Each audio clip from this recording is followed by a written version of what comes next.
God bless the world. Om Sri Saram Guru Deva Datta. Come inside of me and do what you ought to. Fill me with your liquid grace, love, abundance, caring, sharing, praying. And so it is. Welcome to Center of Light Foundation.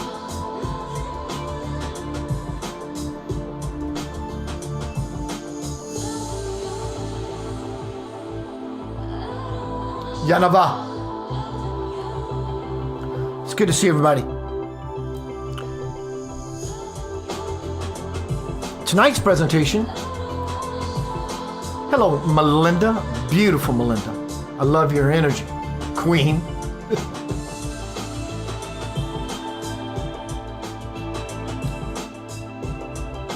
Tonight we're going to go a little sideways on purpose, consciously, carefully, powerfully.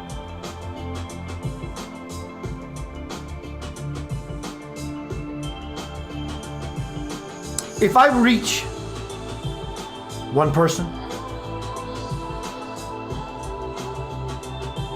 I'm grateful. If I reach no one, I'm grateful for this opportunity to reach simply.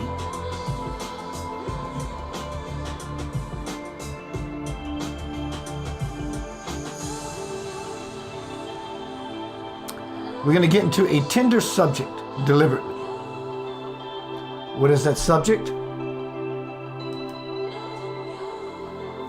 I have questions. I have serious, honest, powerful.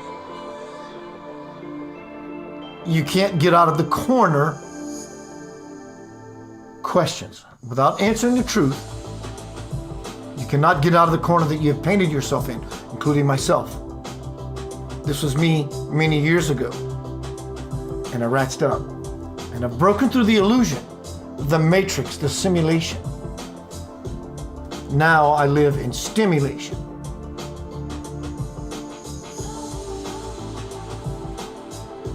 I have questions around the idea of sin. What if sin was something as simple as a mistake, a translation that got muddled and lost all along the way? Hello, beautiful, sexy, human, soul, Kelly Bird. What if sin means I just made a mistake along the way? So we can look at them honestly, and they're even, but that's not true. Mistake is a little more lofty. Sin is a little more gravitational. I've sinned. I've made a mistake. They do shake hands, but not from many religious, dogmatic points of view. They don't shake hands at all. You made a mistake means you bumped your toe and you broke it on a piece of furniture. Your pinky toe. Sin means you broke God's pinky toe. You better not, or else. Well, since you sparked my curiosity, they killed the cat. I want to know what the or else is. Keith, are you trying to gamble with? Yes, I am actually. I'm not gambling, I'm betting sure-footedly. Many people, yes, Melinda, when she says betray yourself, when we lose a partner in life and divorce, I understand the grief that happens.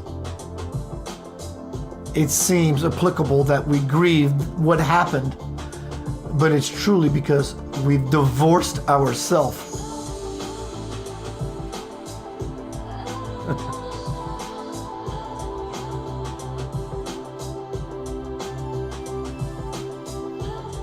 Many people, many, I love you, many people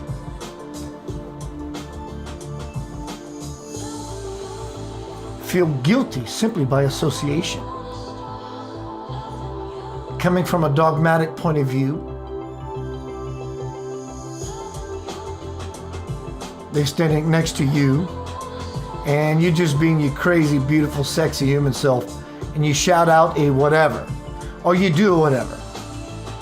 If they follow such a model as going to be used as a tool for higher explanation, if they follow such a model, hello Vicky, if they follow such a model, they feel guilty by association.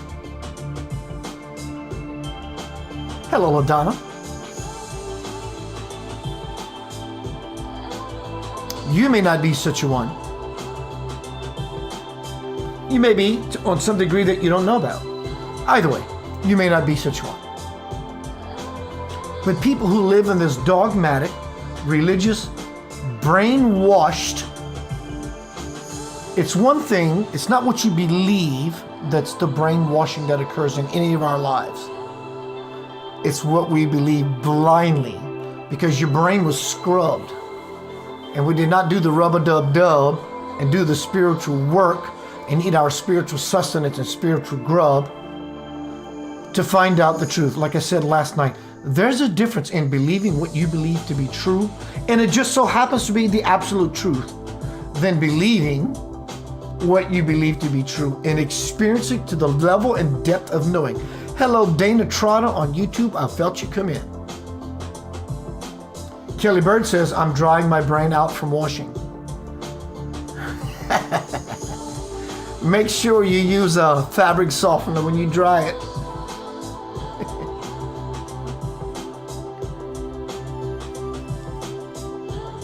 I'm not going to buffer my words, but I have no ill agenda daggers in my heart to throw at you either, whoever you may be. Sin, you better not. I have questions. Powerful questions, like I said at the beginning. This is an earth obsidian created by rock that melted into glass in a crystalline structure from Mount St. Helens when it blew up. It was wrapped. It was given to me by a dear friend. Thank you. It's heavy. Tonight may seem heavy, but it's not. It's to lift you up and or to lighten your load. Many people feel, as much as they try to lighten their load, they are guilty by association. People who believe in such dogmatic structures, they live on levels they are not even aware of, with anxiety. I've sinned. I'm a sinner. I'm a born sinner. They live good lives. You and I both can see it. And they're professing they do as well. But there's an undercurrent there that's shaving even how many more miles they can endure down their path simply by harboring these unconscious objectives. Kelly says, my mom painted a beautiful painting of Mount St. Helens, where I caught my first fish. Jesus was a fisher of men and women. Whoa, man. Melinda says, sin, capital sin. Such insidious programming. Just thought that one up. Good for you, girl. So tonight I have some serious questions about sin. Oh boy. These are the questions that I've actually come across, came into me, searched for, not to put anyone in their place, but to put me in a space by understanding such truth. It's so true that you can't escape the conundrum. Except without an I get it. What does such a question sound like? Let's look.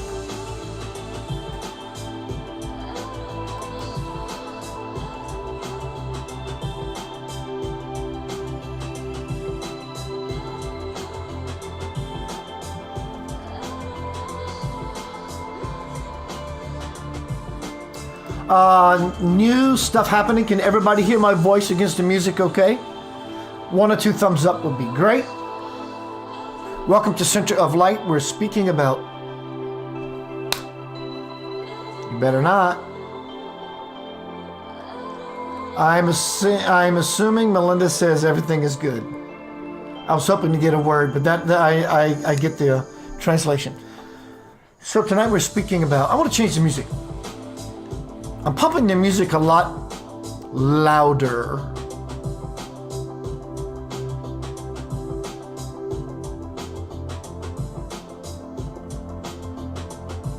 Oh boy, here we go.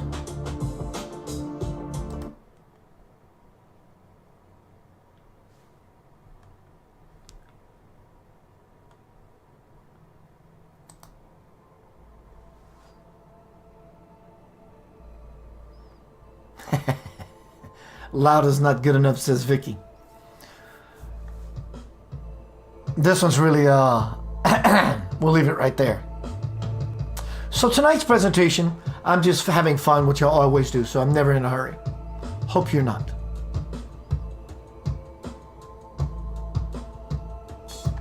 So let me look at my bullet points. Oh, every year, thank you, Dana. Dana really loves this annual occurrence event. Every year for about 8-9 years, I've been broadcasting this Christmas special with one static image and my voice in the back. But I'm going to make it into a movie. Heads up on that. Tonight we're speaking about sin. I got questions. If you believe you are a sinner, you probably live with anxiety on some level. Fear of being punished. Guilt will gladly manifest how right you think you are. Even when someone around them does something bad, they feel guilty by association. So let's look at the definition of sin so we can understand what it is. Sin really means mistake, not that it's on you. It's a mistake. It's a misstep. I even did some research today to find that what is the difference between sin and mistake? Mistake is when you do something here, and sin is when you offend God. Oh, my dear Lord. If there is a God that I used to worship and found out that by what I choose, it was a slave to be influenced emotionally by what I do, that is truly not God at all. Hello? The definition of sin: an offense against religious or moral law. Religious morality. There's something even more powerful than morality. It's called ethics. An action that is or is felt to be highly reprehensible. It is a sin to waste food. An often serious shortcoming. Fault. Whose fault? You better get the point to yourself and that mistake you make, because it is no one else's. Kelly, we're going to talk about some of that. She says, growing up, I was going to hell. It was very stressful for a child. Therefore, you were self-induced and thrown into hell by your peers. Transgression of the law of God. You cannot transgress the law of God. You may be trespassed. In other words, you can't even get on the property. You can't offend the absolute Almighty. I know human beings that got over being angry and judgmental. And that's such a petty human emotion. And we want to cast this farfunkel on the Almighty, believing it's like we are.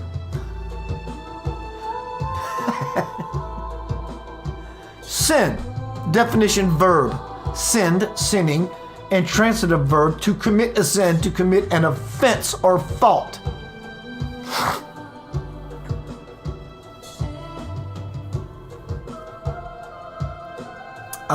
Is everybody hearing the audio okay?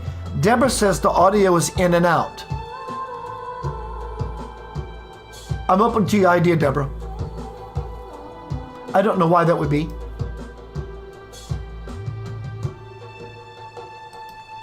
I'll wait for the response while I get my thoughts and some water.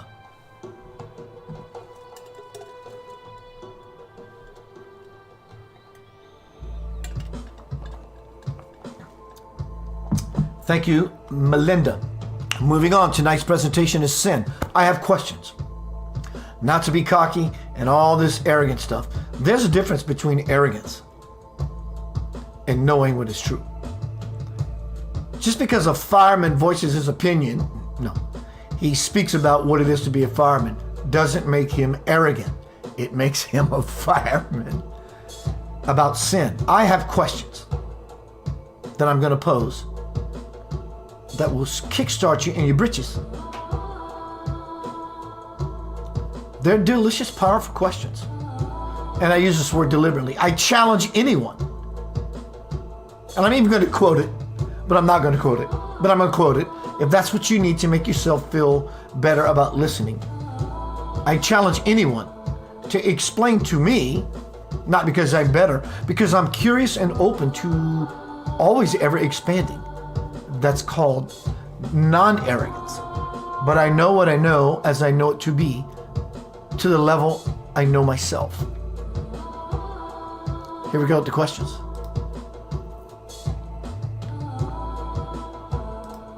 Oh, my dear Lord. Tonight is sin. I have questions. You ready?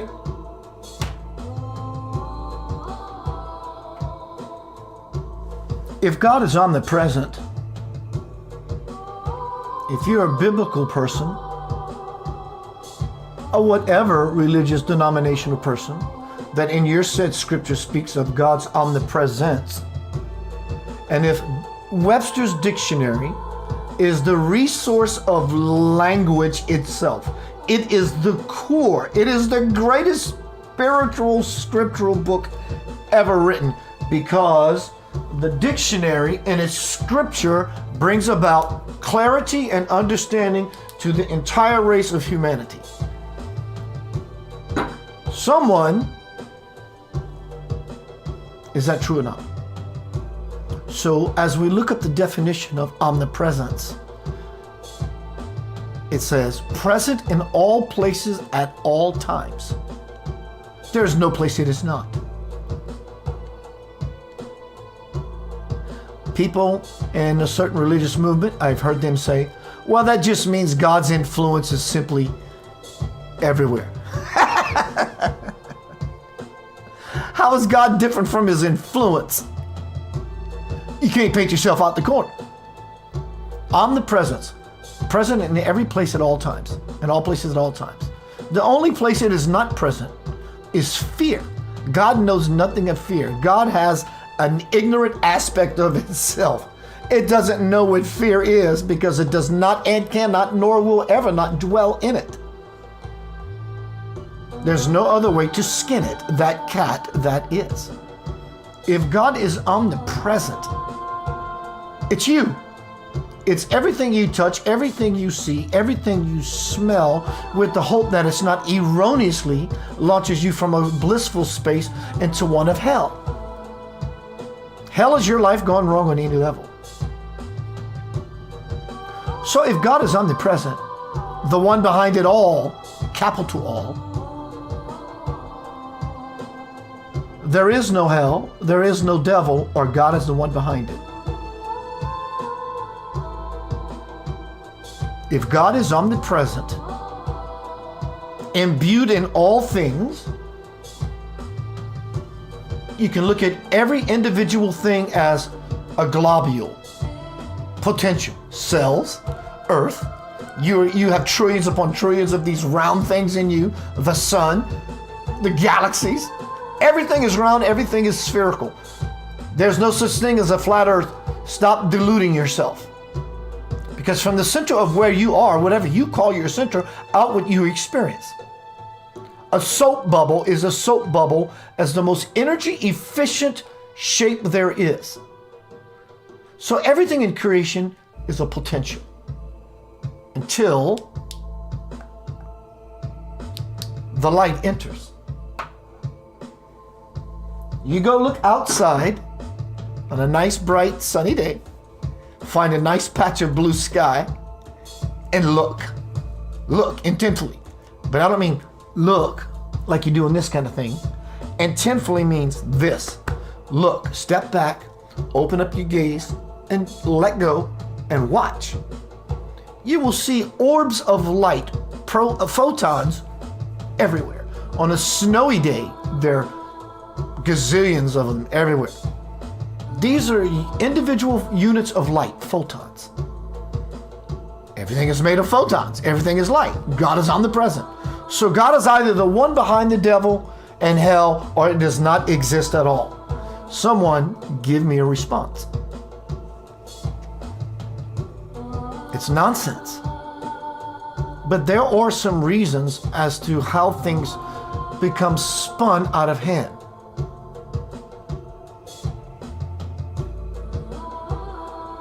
One of them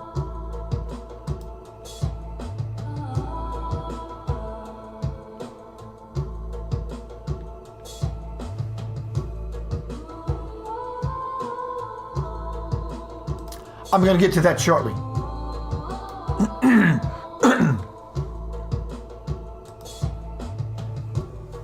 Let's move on to the next one.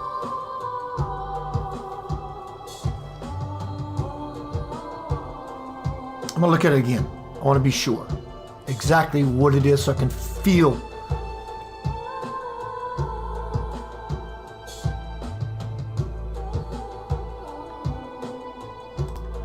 If Jesus died for all sins, all,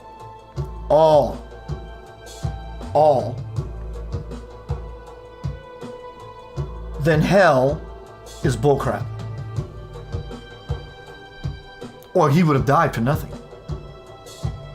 If Jesus sacrificed his physical mortality to become the effulgence of 10,000 suns, so we can all experience it, at least learn about it, to the greatest possibility without the grapevine effect, manipulating it and tainting it.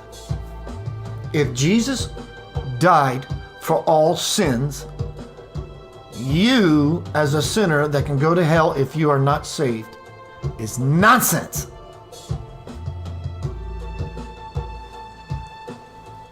So for those who follow such doctrine, I'm offering you a leg up, a step up. It's not to devalue your sacred beliefs.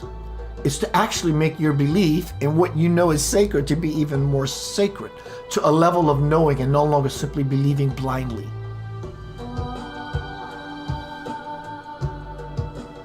If Jesus died for all sin, then hell does not exist. Everyone is exempt.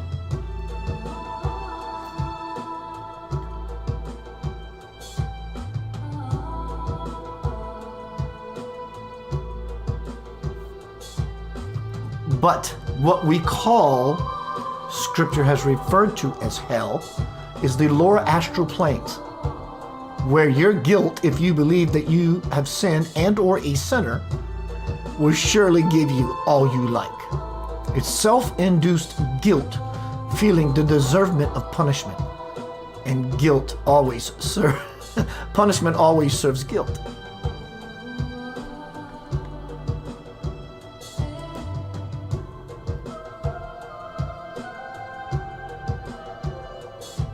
I'm going to say it again for me. If Jesus sacrificed his life for all sin, there's no hell. But what I want to make clear, hold on to your belief about such things, about Jesus died for sin. But we've ratcheted up another level that there is no hell because no one goes there because Jesus died for all sin. Across the board, in and out, all around, all about. from the beginning to the end in every possible direction. The circle, which is every potential, everything is a photon. In the universe, from the center of God, everything explodes outward. Jesus did not per se die for your sin. That's wording that we use to describe what took place. But the more accurate words to describe what actually took place is on a level of metaphysics most people are not willing to venture into such a rabbit hole. He exposed his core, the Sacred Heart, the stargate to forever, the stargate to infinity, the stargate to the Father. So the world was in a dark place and really had no chance. And God sent the Christ potential as the man named Jesus, who became the Christ, the Christos. But when Jesus put himself in this place of his passion, the passion of the Christ, his sincerity, oh, this is going to happen. His humility, I have to do this, and the vulnerability, I am doing this. He allowed the said darkness of the world pass through his open, pure heart, and in so doing, transmitted said dark world into the light. It takes the old, Jesus died for your sins, you better repent and be saved. You are already saved. There's nothing more worth than the expression of God's creation of you.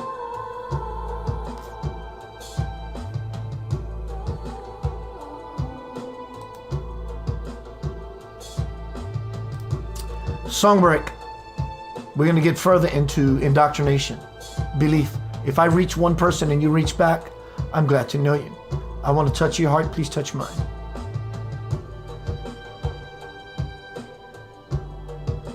I've fashioned this presentation tonight after something that is dear to me.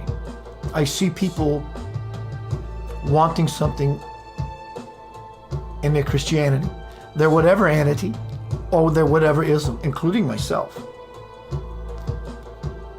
I see them venture out in some of the things I post and some of the things that other people post. But they don't dare allow themselves to go into the more of the sacred. There's no hurry, I understand. No one's wronging you. But I see you in your reaching, wanting. I'm just a mirror of that to say, you're welcome to have they come over and knock at my door. Hey Keith, can I have some sugar? Yeah, how much you need? I got an extra bag. No, I just need a little bowl of it.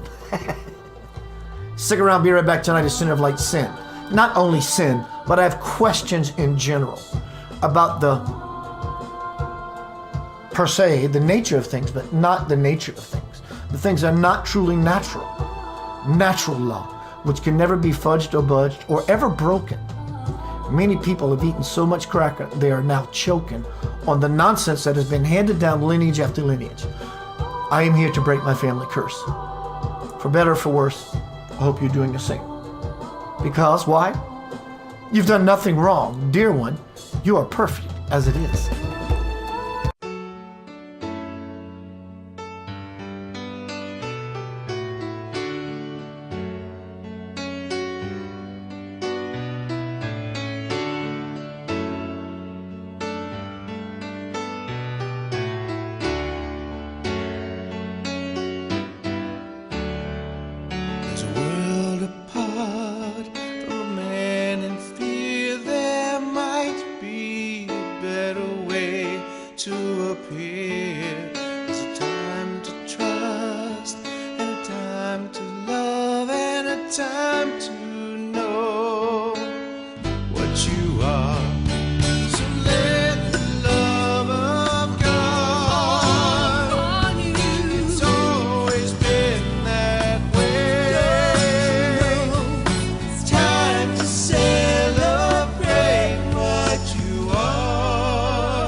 is to make, to promise yourself you'll celebrate. There's a time to trust, and a time to love, and a time to know who you are.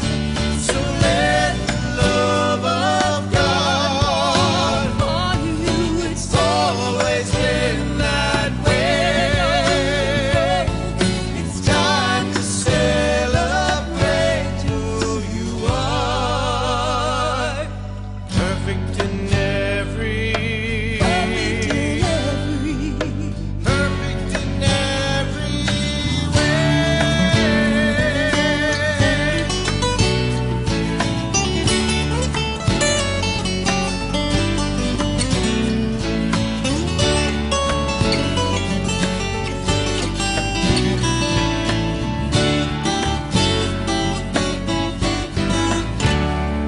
So it's up to you, a plan to make, to promise yourself you'll celebrate.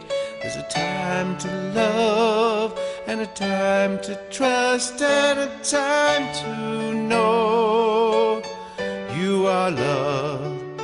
Time to know you are loved. So let the love of God for you. It's always been that way. It's time to celebrate what you are. It's time to celebrate who you are. It's time to celebrate that you are.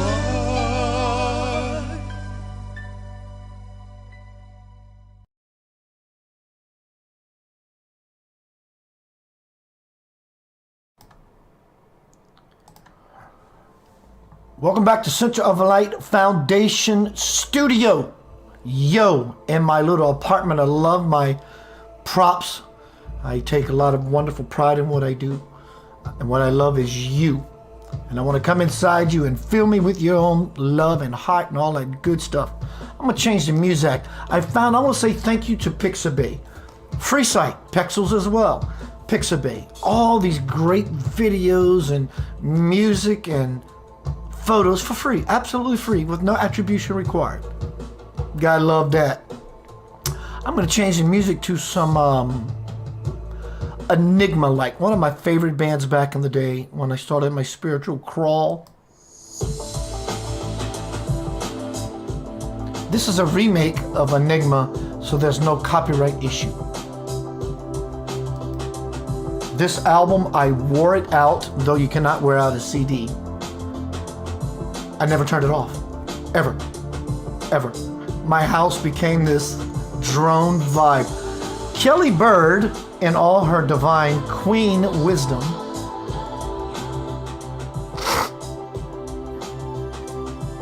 I'm curious, Kelly. She says, to dance in the Holy of Holies is a wonderful space. And I'm going to add, indeed.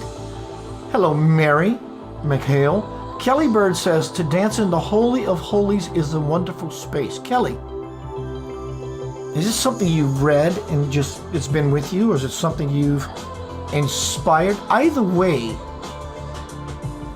the words you are using, I know from experience, that's submersed in very deep wisdom. It's a simple wordplay. It's very poetic, very philosophical, but heavy on the spiritual tones as well. To dance in the Holy of Holies is a wonderful space. Kelly says, I walked in too. That's sort of like really God stuff. That's like divine avatarship stuff. Sai Baba. That's like really, really cosmic divine stuff. Tonight is Center of Light Sin. I have questions. I have lots of questions. Always have. Let's continue with tonight's presentation.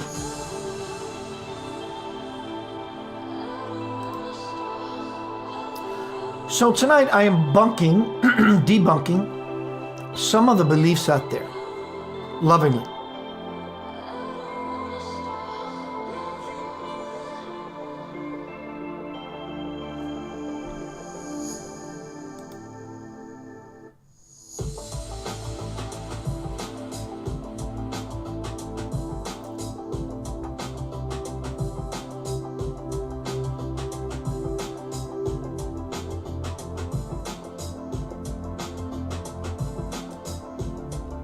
straight line prayer. You're welcome, Kelly Bird.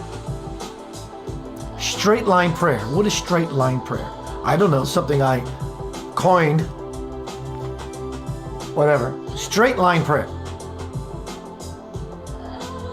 My friend, family member across the world is not well. Well, what do we want to do for said loved one? This. To there. I hear you. I'm just asking a question. From here to there. The person I love, if the shortest distance between 2 points is a straight line, and I really want to be a person of seva, selfless service, why would I want to offer my prayers up for them to be beamed back down to my friend across the world like a satellite? Our Creator is very much aware of our said loved one across the world who is not doing so fair. Is this the old Sodom and Gomorrah days that I'm trying to convince God that if you give me 10 of you, I will spare this city? Are we trying to convince God to pray for our loved one? It does not make any logical sense to me, nor does it gel right in my spirit. If I'm the one that wants to pray for my loved one, I have to become so involved, I put the all of me in it and send a direct line to the person I love. Because they're not really over there in the first place. They're standing right next to you. What is the scientific theory? The entanglement theory. You could take two pieces of the same thing and throw them across the universe, billions and billions and gazillions of light years apart. When one changes, the other one changes automatically. This is scientific fact.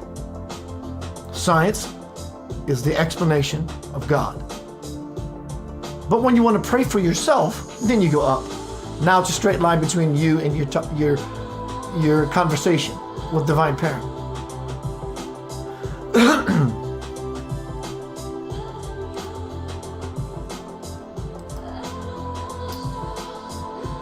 So now let's move into something I have very big question with.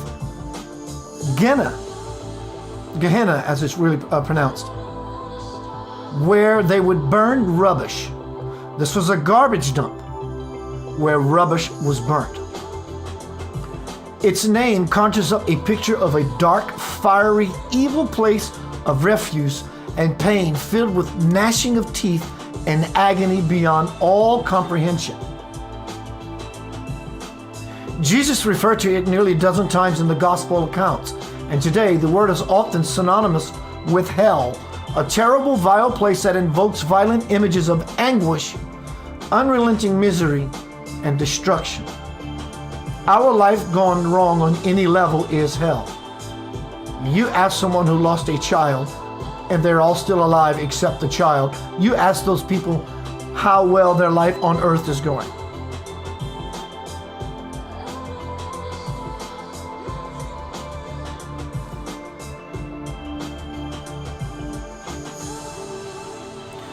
Gehenna was a place where it was full of rotting garbage, which sent up such a stench that could be smelled for miles.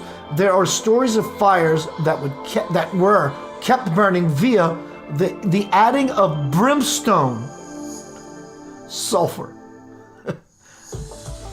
It became the common lace stall garbage dump of the city, where the dead bodies of the criminals and the carcasses of animals and every other kind of filth was cast.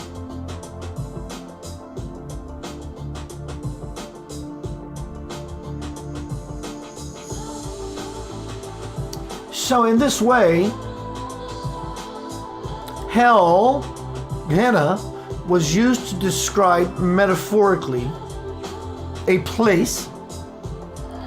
It's been launched us into a space of believing that this was what happens in an afterlife situation if you have not been good. If you have not been good, it's self-induced guilt that brings you into this embryonic fetal position of guilt in the lower astrals until you release yourself to move towards the causal. Otherwise, you will sit there and kick your own butt for eternity.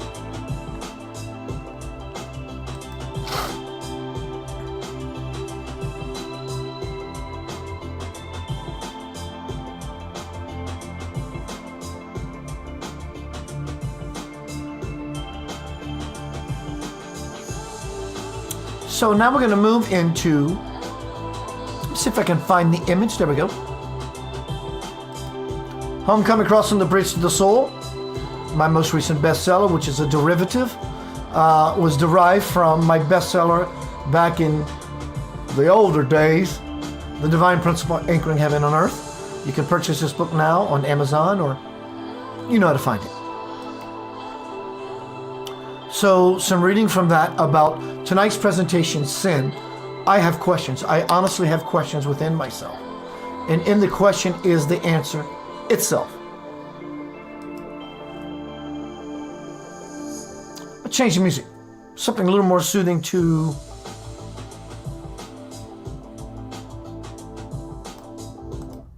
There we go. Spirit speaks all those years ago.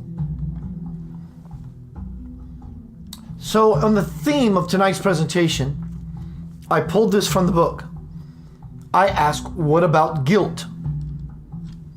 Guilt serves the soul, S-O-L-E, soul, S-O-U-L, purpose of letting someone know that they are in poor choice mode. If people would just slow down and begin to pay attention to the thoughts they are thinking, they would be able to differentiate between the low ones and the high ones versus the right ones and the wrong ones, the ones of good and the ones of bad, holy or blasphemous, all that kind of stuff. And they would see how religiously choosing the higher ones can only help them climb up this spirit ritual ladder. Spiritual.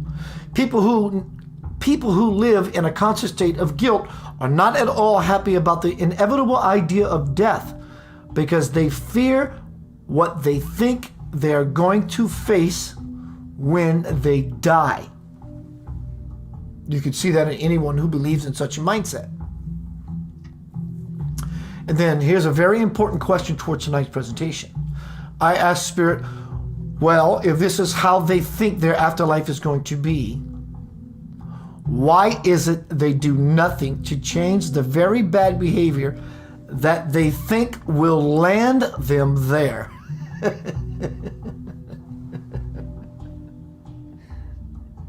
God responds, good question. And I have an answer that might just surprise you. Deep within, this is where it really kicks into gear and you cannot paint yourself out of the corner. Because really, even if we are saved or whatever, we still commit sin. It's default to folly, to monkey around, to make mistakes. No one is absolved. We all burn forever. There's no point in this beautiful creation of God's in the first place. It's redonkulous. And I have an answer, Keith, that just might surprise you. Here's the kicker. Deep within, the truth resonates within everyone that hell does not exist, but many have not yet found a way to unlearn the false programming that consumes them. We can't lie to ourselves anymore. It's upfront and personal.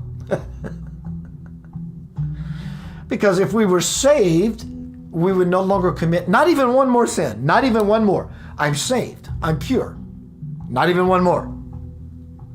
Not even a half, not even a quarter, not even an eighth.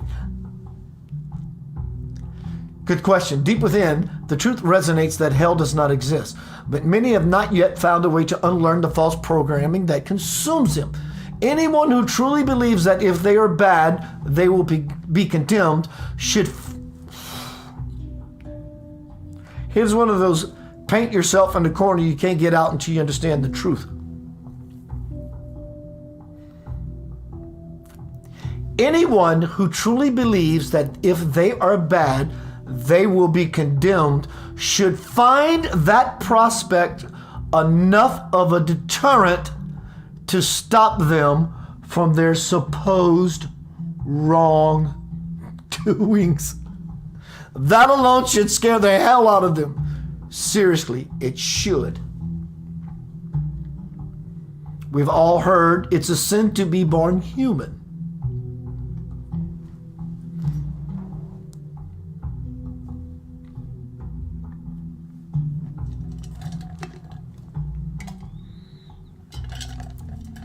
You can ask many people, not because you're trying to jack with them or play with them, because you love people and you understand where they're coming from, or simply in a dialogue, it just happens to unfold. You realize that you're both spiritual, that you love God,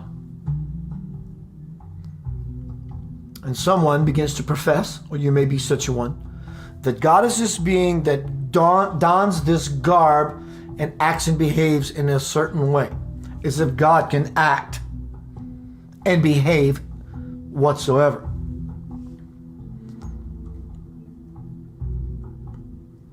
And then if you're in such an allowing conversation about exchanging ideas after someone has exchanged with you or you with them, that this God is judgmental, jealous, and angry, and you better not sin, and you better be saved, and make sure you walk right every step.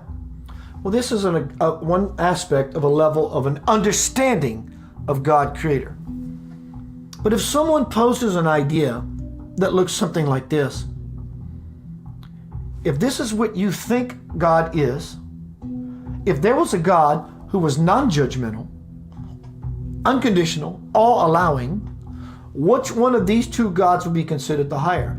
And they would even agree with you, the one that you have painted, or the one they have painted to you. There is no way out of this conundrum. There is no way out of it.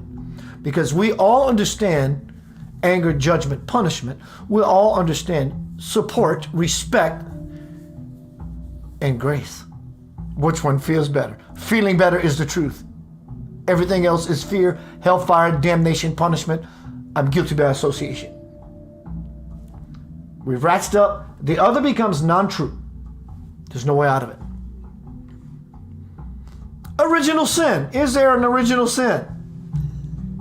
From homecoming crossing the bridge to the soul, I asked Spirit the question, did the heaven and earth idea start with Adam and Eve?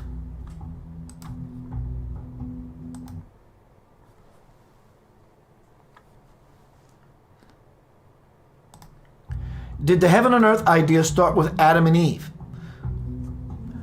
They were the seeds for an Adamic people, but as I said earlier, there was interference by the fallen Nephilim, the fallen angels, and the distortions of light they caused needed to be corrected. This is the reason for Adam and Eve's third son, literal or metaphorical, Seth, was born. His purpose was to upgrade the human RNA DNA code. Lineage after lineage, these enhanced genetic codes have passed down from the house of David until they have become woven into the perfection for the arrival of Jesus. Can you see the divine order here, Keith? And I say unmistakably.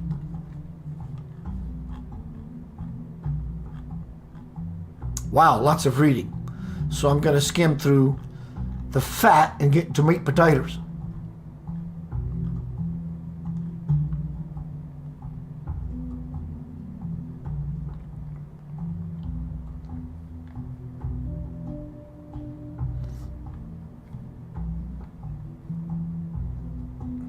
Many people still promulgate the message that God is separate from you, holier than thou. Hello, Kelly Bird, with your beautiful dance. Holier than thou, and that you can never aspire to God because you are born sinners, as if it is a sin to be born human. LaDonna said something pretty beautiful a little while ago. No, absolutely beautiful a while ago. She said, to not know the truth should be considered blasphemy or sin. God's anger and judgment, I know people who got over such petty human behavior, and we attribute this to God. This should be considered blasphemy.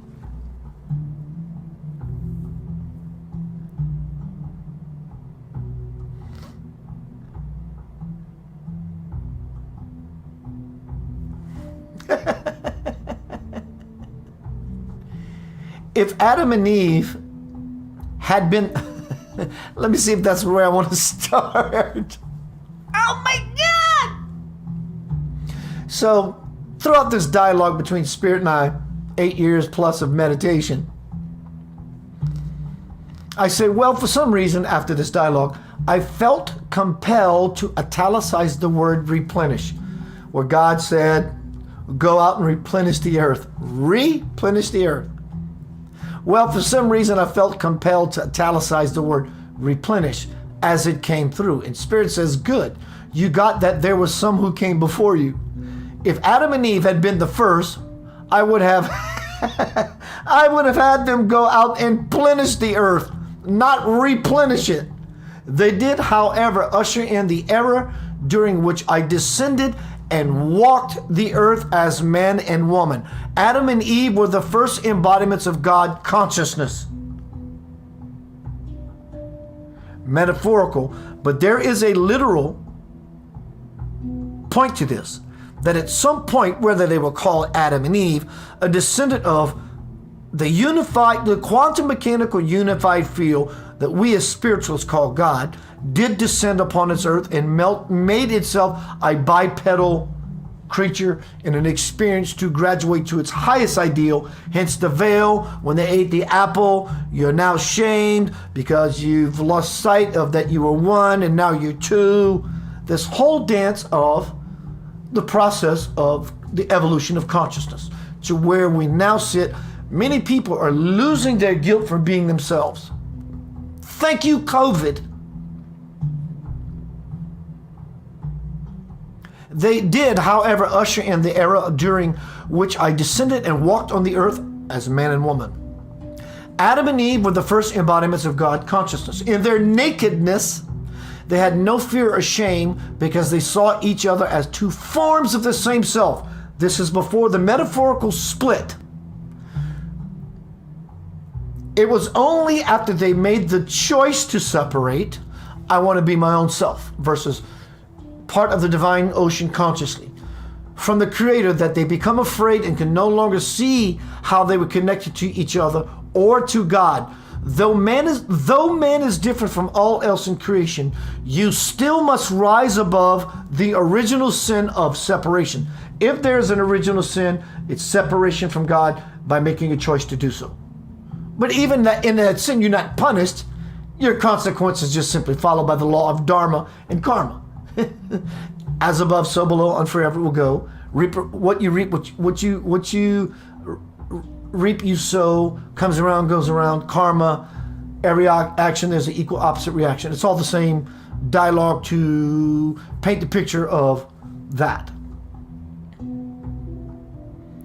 It was only then, after they made the choice to separate from the Creator, that they became afraid and can no longer see how they were connected to each other and God. Though man is different from all else in creation, you still must rise above original sin of separation. But because of that very connection to me, meaning Spirit, through Adam and Eve, because of your natural state of divinity, you have a head start on the evolutionary path, and thus, in your quest to reach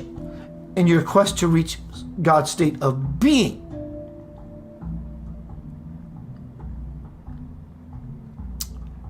Final segment. Tell me again what's been binding me. Spirit says, Keith, it's your mind. It is your prison, and your ego is its warden. You stay locked up inside because you still listen to that keeper of fear and disregard my laws. Notice it didn't say you break my laws. You can't break law. On earth, we don't have law. You broke the law, you go to jail. You broke the rule, you go to jail. You can't break law. Spirit says you disregard my laws, which causes that broken peeking toe on that piece of furniture, or the trouble that we get into by disregarding law, which is stable and absolute eternally.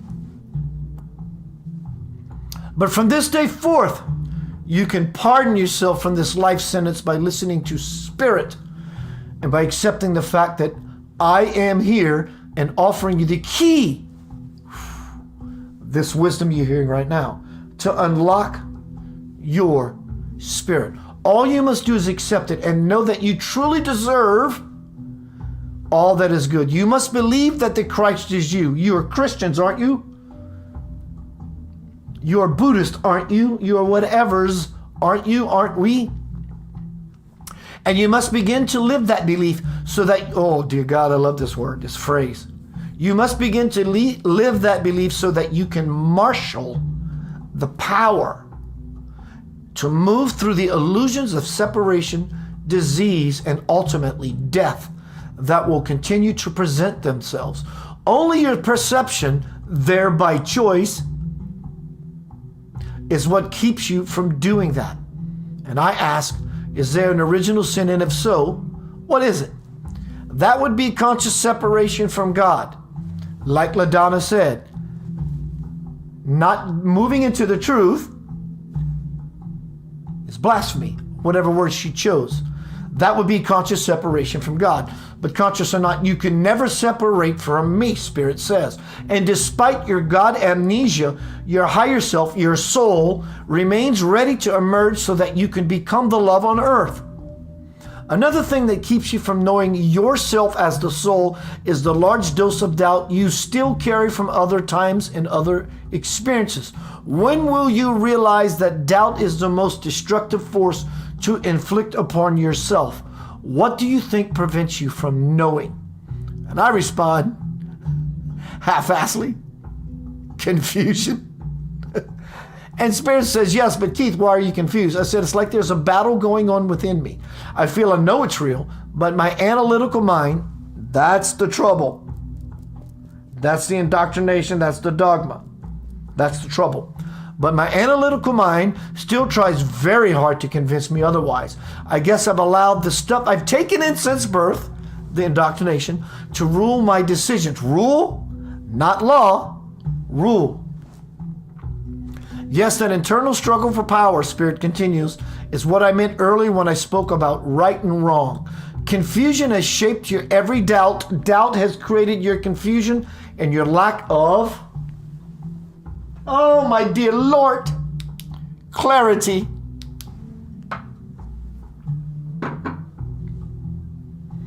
Fear has taken away your power to create the life you truly want. These are your only opponents. There are no others. The only way to win this game we are talking about is to stop playing it. Beautiful sister Anjana Saram. LaDonna says, well, howdy do? Didn't know there was a Seth. LaDonna, the Adam and Eve story they supposedly had 3, 4, it's been years. It's been since antiquity of the Old Testament that I read anything in the Old Testament. They had like 3, 4, 5 children. But where did these offspring come from? Seth was supposedly the biblical third. Tonight we're speaking about sin. You better watch out. You better not cry. You better not pout. I'm telling you why, 'cause Santa Claus is coming tonight. Santa Claus is Jesus. You're in trouble.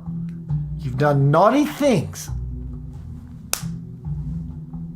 How does it feel to have done what has been said, naughty things, and get slapped on the hand, thrown in the corner only to be embarrassed? It's the old world Jehovah.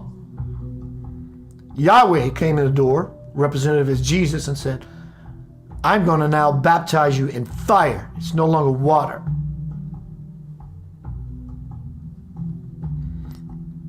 What is sin? It's simply a mistake. Jesus, if this is true, died for all sin. Anyone shouting or whispering distance of this voice would agree?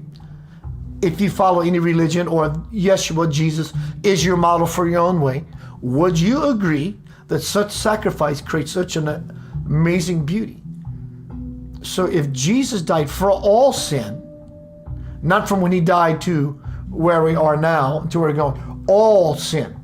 It's an orb potentially to be infused with light. If Jesus died for all sin, hell does not exist. Because no one's going there. He died for all sin. How do we escape such questions, riddles, conundrums? There is no answer. Your question is the answer.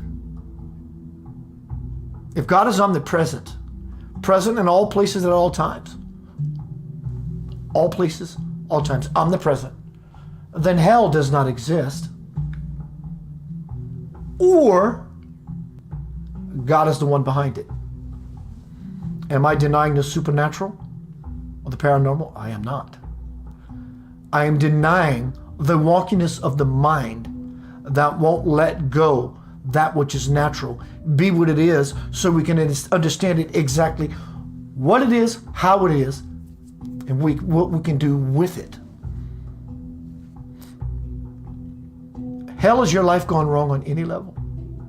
Ask that to a parent who loved a child and who's still alive on this earth. For them at that time, it ain't about the afterlife.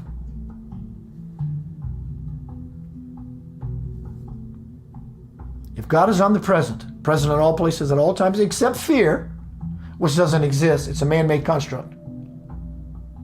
Hell does not exist, because hell is a domain of fear, only for those who believe in it, which does not exist for those who... The difference between being spiritual and caught up in dogma, spiritual people don't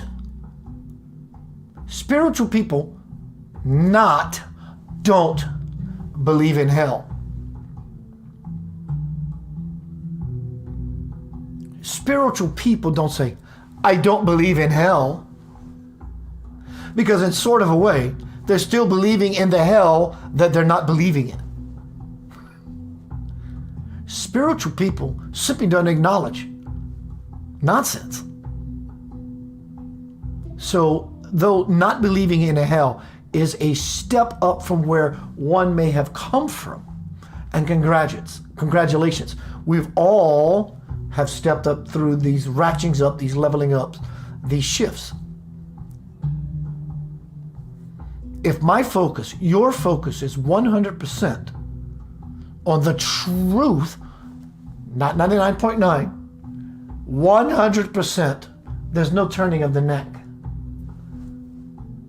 to believe in something else. You're dead locked in, dead focus, steady, inward, upward, forward, toward. Until you look behind you, there is no diablo.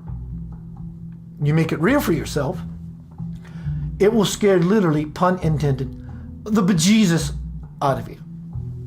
You're loved beyond measure. Happy holidays.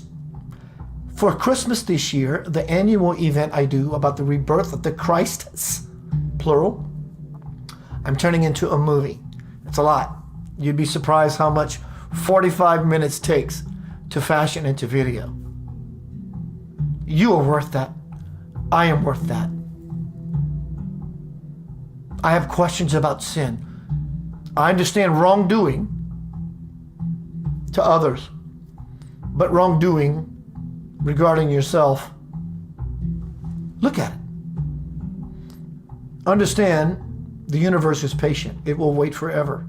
It is not threatened by what you do, choose, say, whatever, or feel. If the universe said differently, God, the unified field where energy and information come together, could ever be influenced, manipulated, and or threatened by any of us, what any of us do, the whole thing would shut down in such a way beyond infinity would have never started. You are that. Be that. We can all be that. That we all become all that is. That's the spiritual biz. Happy holidays.